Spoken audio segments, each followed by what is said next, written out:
Welcome back to clean news Rajasthan. चलिए देखते हैं राजस्थान की 15 फटाफट बड़ी खबरों को। जन कल्याण की नई मिसाल बने शहरी सेवा शिविर, मुख्यमंत्री खुद कर रहे मॉनिटरिंग। राजस्थान में आयोजित शहरी सेवा शिविर जन कल्याण की नई मिसाल बनते जा रहे हैं। मुख्यमंत्री भजनलाल शर्मा स्वयं इन शिविरों की मॉनिटरिंग और निरीक्षण कर रहे हैं ताकि आमजन को सरकारी योजनाओं का लाभ समय पर मिल सके। शिविरों में विभिन्न विभागों की सेवाएं एक ही स्थान पर उपलब्ध कराई जा रही हैं और नागरिकों की समस्याओं का मौके पर समाधान किया जा रहा है। सरकार का उद्देश्य पारदर्शी, सरल और प्रभावी प्रशासन के माध्यम से लोगों तक योजनाओं का लाभ पहुंचाना है। जयपुर के 253 चौराहों पर एआई से संचालित होंगे स्मार्ट ट्रैफिक सिग्नल। जयपुर में ट्रैफिक व्यवस्था को आधुनिक बनाने की दिशा में बड़ा कदम उठाया गया है। ट्रैफिक पुलिस ने रामबाग सर्किल पर 39 दिनों तक आर्टिफिशियल इंटेलिजेंस आधारित इंटेलिजेंट ट्रैफिक मैनेजमेंट सिस्टम का सफल परीक्षण किया। ट्रायल सफल रहने के बाद अब शहर के 423 में से 253 प्रमुख चौराहों पर एआई तकनीक से ट्रैफिक सिग्नलों का संचालन किया जाएगा। नई व्यवस्था से वाहनों की आवाजाही सुगम होगी, ट्रैफिक जाम कम होगा और सिग्नलों का संचालन वास्तविक ट्रैफिक दबाव के अनुसार स्वतः नियंत्रण किया जा सकेगा। पीएम श्री स्कूलों की 14 बेहतरीन नवाचार पहले अब देश भर के लिए मॉडल बनेंगी। राजस्थान के पीएम श्री स्कूलों की 14 उत्कृष्ट नवाचार पहले अब राजस्थान सरकार के सामने मॉडल के रूप में प्रस्तुत की जाएंगी। इन स्कूलों की सफल शिक्षण पद्धतियों और नवाचारों को अन्य संस्थानों में लागू करने की तैयारी है। शिक्षा की गुणवत्ता बढ़ाने, छात्रों की सीखने की क्षमता विकसित करने और आधुनिक तकनीकों को बेहतर उपयोग पर विशेष जोर दिया गया है। अधिकारियों का मानना है कि इन बेस्ट प्रैक्टिसेस को अपनाने से देश भर के पीएम श्री स्कूलों में शिक्षा व्यवस्था और अधिक प्रभावी बनेगी तथा छात्रों को बेहतर सीखने का वातावरण मिलेगा। एमबीएम इंजीनियरिंग विश्वविद्यालय में शुरू होगा इंश्योरेंस एंड रिस्क मैनेजमेंट का नया कोर्स। राजस्थान के एमबीएम इंजीनियरिंग विश्वविद्यालय में जल्द ही इंश्योरेंस बेस्ड रिस्क मैनेजमेंट का नया कोर्स शुरू होगा। इसका उद्देश्य छात्रों को बीमा उद्योग और जोखिम प्रबंधन के क्षेत्र में विशेषज्ञ बनाना है।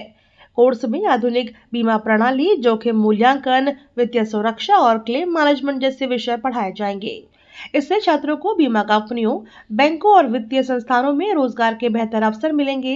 विश्वविद्यालय का मानना है कि बदलते दौर में बीमा और रिस्क मैनेजमेंट की मांग तेजी से बढ़ रही है, इसलिए यह कोर्स युवाओं के लिए नए करियर के रास्ते खोलेगा। खराब मौसम के चलते मुख्यमंत्री भजनलाल शर्मा का पांवटा दौरा हुआ स्थगित। लगातार बारिश और खराब मौसम के कारण मुख्यमंत्री भजनलाल शर्मा की पांवटा दौरा अचानक स्थगित कर दिया गया। मुख्यमंत्री यहां शहरी सेवा शिविर का निरीक्षण करने और समीक्षा बैठक में शामिल होने वाले थे। मौसम की प्रतिकूल परिस्थितियों को देखते हुए कार्यक्रम फिलहाल टाल दिया गया है।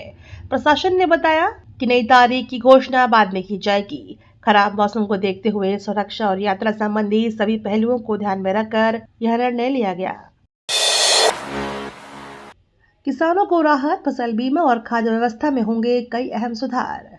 किसान प्रतिनिधियों और कृषि आयुक्त के बीच हुई बैठक में कई महत्वपूर्ण सहमतियां बनी है। फसल बीमा व्यवस्था को अधिक पारदर्शी और प्रभावी बनाने के साथ साथ खाद्य वितरण प्रणाली में भी सुधार किया जाएगा। किसानों की शिकायतों के तुरंत समाधान, समय पर बीमा क्लेम और खाद्य की पर्याप्त उपलब्धता सुनिश्चित करने पर जोर दिया गया। अधिकारियों ने कहा कि इन फैसलों से किसानों को बेहतर सुविधाएं मिलेंगी और कृषि व्यवस्था अधिक मजबूत होगी। सरकार का उद्देश्य खेती से जुड़ी समस्याओं को कम कर किसानों को समय पर राहत और आवश्यक संसाधन उपलब्ध कराना है। सीमा क्षेत्र के धार्मिक स्थलों पर याचिकाएं खारिज, सुरक्षा पर समझौते से इनकार। राजस्थान हाई कोर्ट ने भारत पाकिस्तान अंतर्राष्ट्रीय सीमा के 50 किलोमीटर दायरे में स्थित कुछ मदरसों और धार्मिक स्थलों को जारी कारण बताओ और ध्वस्तीकरण नोटिसों के खिलाफ दायर याचिकाओं को खारिज कर दिया। अदालत ने कहा कि केवल कारण बताओ नोटिस जारी होने के चरण में रिट याचिकाएं सुनवाई योग्य नहीं है। कोर्ट ने स्पष्ट किया कि राष्ट्रीय सुरक्षा सर्वोपरि है और सुरक्षा से जुड़े मामलों में कानून के अनुसार ही आगे की प्रक्रिया अपनाई जा सकेगी। निर्णय के बाद संबंधित प्रशासनिक कार्रवाई जारी रहेगी। बिना एफएसएसआई लाइसेंस शादी समारोह में भोजन परोसने पर अब लगेगी रोक। हनुमानगढ़ जिले में शादी ब्याह, धार्मिक और सामाजिक आयोजनों के लिए नई खाद्य सुरक्षा एसओपी लागू कर दी गई है। अब बिना एफएसएसएआई लाइसेंस या पंजीकरण वाले हलवाई और केटर्स भोजन तैयार या परोस नहीं सकेंगे। आयोजकों को कार्यक्रम से पहले कैटरर का लाइसेंस, आयोजन स्थल, समय और अतिथियों की जानकारी संबंधित विभाग को देनी होगी। इस व्यवस्था का उद्देश्य खाद्य सुरक्षा सुनिश्चित करना और भोजन से जुड़ी लापरवाही व मिलावट की घटनाओं पर प्रभावी रोक लगाना है। ट्रांसपोर्टर हड़ताल से 2 लाख ट्रक रुके, जरूरी सामान की आपूर्ति प्रभावित। राजस्थान में ट्रांसपोर्टर्स की अनिश्चितकालीन हड़ताल का असर अब बाजारों में दिखाई देने लगा है। प्रदेश भर में 2 लाख से अधिक ट्रकों के पहिए थमने से फल, सब्जी, सीमेंट, स्टील, किराना और अन्य आवश्यक वस्तुओं की आपूर्ति प्रभावित हो रही है। ट्रांसपोर्टर्स का कहना है कि वीएलटीडी और नई एसओपी से जुड़ी मांगे पूरी होने तक आंदोलन जारी रहेगा। यदि हड़ताल लंबी चली तो बाजार में सामान की उपलब्धता और किसानों पर भी असर पड़ सकता है। सहजन की खेती बढ़ाएगी किसानों की आय, पोषण और खाद्य सुरक्षा को मिलेगा बल। नाबार्ड वित्त पोषित परियोजना के तहत किसानों के लिए सहजन की खेती पर विशेष प्रशिक्षण कार्यक्रम आयोजित किया गया। इसमें जिले की विभिन्न तहसीलों के 35 किसान भाग ले रहे हैं। कार्यक्रम में विशेषज्ञों ने सहजन की खेती की आधुनिक तकनीक, बाजार संभावनाओं और आर्थिक लाभ की जानकारी दी। मुख्य अतिथि डॉक्टर प्रमोद मिश्रा ने सहजन को आयुर्वेद में अमृत वृक्ष बताते हुए इसके पोषण और औषधीय महत्व पर प्रकाश डाला। यह पहल किसानों की आय बढ़ाने और खाद्य सुरक्षा को मजबूत करने की दिशा में महत्वपूर्ण मानी जा रही है। आंगनवाड़ी कार्यकर्ताओं को जल्द मिलेगा बकाया मानदेय, ग्रेजुटी और इंक्रीमेंट का लाभ। राजस्थान के आंगनवाड़ी कार्यकर्ताओं और सहायिकाओं के लिए राहत भरी खबर है। विभागीय निदेशक ने भरोसा दिलाया है कि बकाया मानदेय का भुगतान जल्द किया जाएगा। इसके साथ ही ग्रेजुटी और वार्षिक इंक्रीमेंट से जुड़े आदेश भी शीघ्र जारी किए जाएंगे। अधिकारियों ने बताया कि लंबित मामलों को तेजी से निस्तारण किया जा रहा है ताकि कर्मचारियों को समय पर उसका अधिकार मिल सके। इस निर्णय से प्रदेश के हजारों आंगनवाड़ी कार्यकर्ताओं को आर्थिक राहत मिलने की उम्मीद है। गुंदोज में बनेगा 132 केवी ग्रिड स्टेशन, 50 गांव को निर्बाध बिजली मिलेगी। पाली जिले के गुंदोज में 76 करोड़ रुपए की लागत से 132 केवी विद्युत ग्रिड सब स्टेशन बनाया जाएगा।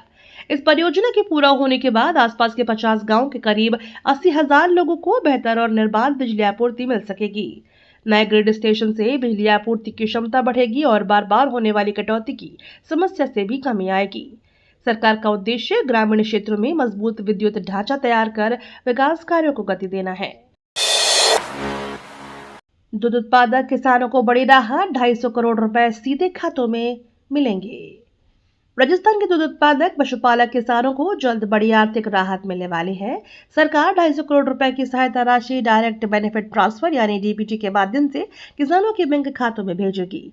इस पहल का उद्देश्य दुग्ध उत्पादन को बढ़ावा देना और पशुपालकों की आर्थिक स्थिति को मजबूत करना है।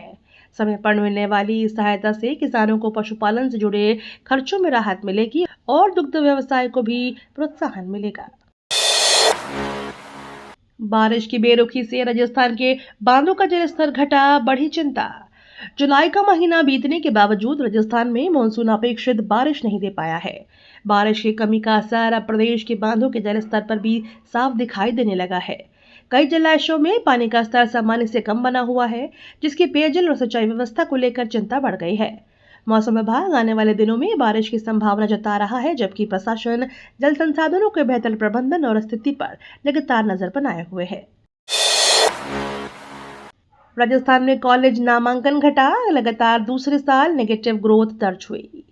राजस्थान में उच्च शिक्षा को लेकर चिंता बढ़ गई है। लगातार दूसरे वर्ष कॉलेजों में नामांकन में गिरावट दर्ज हुई है। इस बार दाखिलों में 4.23% की कमी सामने आई है। विशेषज्ञों का मानना है कि बदलते करियर विकल्प, निजी संस्थानों की और रुझान और अन्य कारणों से सरकारी व पारंपरिक कॉलेजों में प्रवेश कम हो रहे हैं। शिक्षा विभाग इस गिरावट के कारणों का विश्लेषण कर रहा है और नामांकन बढ़ाने के लिए नई रणनीति तैयार करने की दिशा में काम कर रहा है। स्मार्ट मीटर प्रदर्शन के बाद 2 विधायकों समेत 28 लोगों पर मामला दर्ज। बूंदी में स्मार्ट मीटर के विरोध में हुए कांग्रेस प्रदर्शन के बाद पुलिस ने बड़ा कदम उठाया है। विधायक अशोक चंदना, विधायक सीएल प्रेमी सहित 28 लोगों को नामजद आरोपी बनाया गया है, जबकि 100 से 150 अन्य लोगों को भी मामले में शामिल किया गया है। पुलिस ने पूरे घटनाक्रम की जांच सीआईडी और सीबीआई को सौंपने का फैसला किया है। प्रशासन का कहना है कि कानून व्यवस्था भंग करने के मामले में निष्पक्ष जांच के आधार पर आगे की कार्रवाई की जाएगी। 851 गांव में गहराया जल संकट, बिजली टावर गिरने से जलापूर्ति ठप। राजस्थान के जैसलमेर, बाड़मेर और बालोतरा समेत 851 गांव में पेयजल संकट गहरा गया है। तेज आंधी के दौरान कई बिजली टावर गिरने से जलापूर्ति व्यवस्था पूरी तरह से प्रभावित हुई है। बिजली आपूर्ति बाधित होने के कारण पंपिंग स्टेशन बंद पड़े हैं, जिससे हजारों लोगों को पानी की भारी परेशानी का सामना करना पड़ रहा है। संबंधित विभाग बिजली व्यवस्था बहाल करने और जलापूर्ति जल्द शुरू करने में जुटा हुआ है। प्रशासन ने प्रभावित क्षेत्रों में हालात पर लगातार नजर बनाते हुए वैकल्पिक व्यवस्था करने के निर्देश दिए हैं।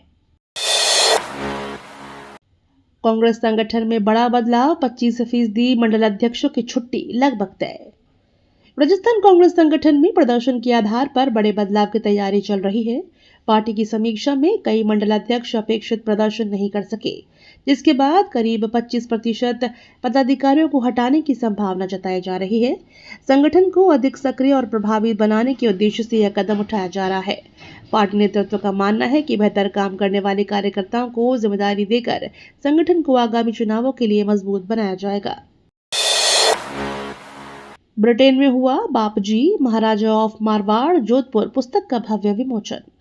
मारवाड़ के इतिहास पर आधारित पुस्तक Bapji Maharaja of Marwar Jodhpur the king who would be man का ब्रिटेन में भव्य विमोचन किया गया। पुस्तक में जोधपुर राजघराने और महाराजा के नेतृत्व तथा ऐतिहासिक योगदान को विस्तार से प्रस्तुत किया गया है। कार्यक्रम में इतिहासकारों, साहित्यकारों और कई गणमान्य अतिथियों ने भाग लिया। इस अवसर पर राजस्थान की समृद्ध विरासत और संस्कृति को अंतर्राष्ट्रीय मंच पर नई पहचान मिलने की बात कही गई। पुस्तक इतिहास और राजघरानों में रुचि रखने वाले पाठकों के लिए महत्वपूर्ण मानी जा रही है। भौमवती अमावस्या पर पुष्कर सरोवर में श्रद्धालुओं ने लगाई आस्था की पवित्र डुबकी। भौमवती अमावस्या के अवसर पर राजस्थान के पुष्कर में बड़ी संख्या में श्रद्धालु पवित्र सरोवर पहुंचे। श्रद्धालुओं ने आस्था की डुबकी लगाकर पितरों के निमित्त पूजा अर्चना और तर्पण किया। सुबह से ही घाटों पर धार्मिक अनुष्ठानों का सिलसिला लगातार चलता रहा। मंदिरों में भी विशेष पूजा अर्चना हुई और श्रद्धालुओं ने परिवार की सुख समृद्धि तथा पितरों की शांति की कामना की। प्रशासन ने भीड़ को देखते हुए सुरक्षा और यातायात के विशेष इंतजाम किए, जिससे श्रद्धालुओं को किसी प्रकार की परेशानी न हो। भाजपा पदाधिकारी अब मंडल स्तर पर करेंगे नियमित रात्रि विश्राम, बढ़ेगा जनसंपर्क। डूंगरपुर में आयोजित भाजपा जिला कार्यकारिणी की बैठक में संगठन को मजबूत बनाने के लिए अहम निर्णय लिया गया। तय किया गया कि जिला पदाधिकारी और वरिष्ठ नेता नियमित रूप से मंडल क्षेत्र में रात्रि विश्राम करेंगे। इस दौरान वे कार्यकर्ताओं से संवाद करेंगे, स्थानीय समस्याओं को जानेंगे और संगठनात्मक गतिविधियों की समीक्षा करेंगे। पार्टी का मानना है कि इस पहल से जमीनी स्तर पर जनसंपर्क मजबूत होगा, कार्यकर्ताओं का मनोबल बढ़ेगा और संगठन को और अधिक सक्रिय बनाने में मदद मिलेगी। मालवीय नगर शहरी सेवा शिविर में लाभार्थियों को मिले पट्टे और स्वनिधि चेक। शहरी सेवा शिविर 2026 के तहत जयपुर के मालवीय नगर जोन में विशेष शिविर का आयोजन किया गया। शिविर में पात्र लाभार्थियों को भूमि के पट्टे वितरित किए गए और प्रधानमंत्री स्वनिधि योजना के तहत ऋण स्वीकृति की चेक भी प्रदान किए गए। विभिन्न विभागों ने मौके पर ही नागरिकों की समस्याओं का समाधान किया और सरकारी योजनाओं का लाभ उपलब्ध कराया। प्रशासन का उद्देश्य लोगों को एक ही स्थान पर पारदर्शी और त्वरित सेवाएं उपलब्ध कराना है, ताकि आमजन को कार्यालयों के चक्कर न लगाने पड़े। सांवलिया जी मंदिर में वीआईपी एंट्री को लेकर हंगामा, 4 युवक गिरफ्तार। चित्तौड़गढ़ के श्री सांवलिया जी मंदिर में वीआईपी एंट्री की मांग को लेकर 4 युवकों ने प्रतिबंधित स्टाफ गेट से जबरन प्रवेश करने की कोशिश की। आरोप है कि युवाओं ने बैरिकेड तोड़कर अंदर घुसने का प्रयास किया, जिससे मंदिर परिसर में हंगामा मच गया। सूचना मिलते ही पुलिस मौके पर पहुंची और 4 को गिरफ्तार कर लिया गया। पुलिस ने बताया कि मंदिर की सुरक्षा व्यवस्था से छेड़छाड़ और नियमों का उल्लंघन करने वालों के खिलाफ सख्त कार्रवाई की जाएगी। मामले की जांच जारी है। लंबे समय से गायब सरकारी शिक्षकों पर सख्त हुआ शिक्षा विभाग, रिपोर्ट तलब। राजस्थान के सरकारी स्कूलों में लंबे समय से अनुपस्थित शिक्षकों के खिलाफ माध्यमिक शिक्षा निदेशालय ने सख्ती शुरू कर दी है। प्रदेश भर में ऐसे शिक्षकों का पूरा रिकॉर्ड तत्काल मांगा गया है। विभाग अनुपस्थिति की अवधि, कारण और संबंधित जानकारों के आधार पर समीक्षा करेगा। माना जा रहा है कि रिपोर्ट मिलने के बाद प्रशासनिक और अनुशासनात्मक कार्रवाई की जाएगी। शिक्षा विभाग का उद्देश्य स्कूलों में नियमित शिक्षण व्यवस्था सुनिश्चित करना और विद्यार्थियों की पढ़ाई प्रभावित होने से रोकना है। परीक्षा केंद्र में मोबाइल और बैग रखने के नाम पर अभ्यर्थियों से अवैध वसूली। राजस्थान के एक परीक्षा केंद्र पर मोबाइल और बैग सुरक्षित रखने के नाम पर अभ्यर्थियों से पैसे वसूलने का मामला सामने आया है। परीक्षा देने पहुंचे उम्मीदवारों ने आरोप लगाया कि सुविधा के नाम पर उनसे नकद राशि ली गई। मामला सामने आने के बाद प्रशासन ने कहा कि शिकायत मिलने पर जांच कर दोषियों के खिलाफ सख्त कार्रवाई की जाएगी। अधिकारियों ने स्पष्ट किया कि अभ्यर्थियों से किसी भी प्रकार की अनाधिकृत वसूली स्वीकार नहीं की जाएगी और नियमों का उल्लंघन करने वालों पर कार्रवाई होगी। ये तो थी राजस्थान की बड़ी खबरें। रोजाना सबसे पहले अपडेट पाने के लिए क्लीन न्यूज राजस्थान को अभी सब्सक्राइब करें।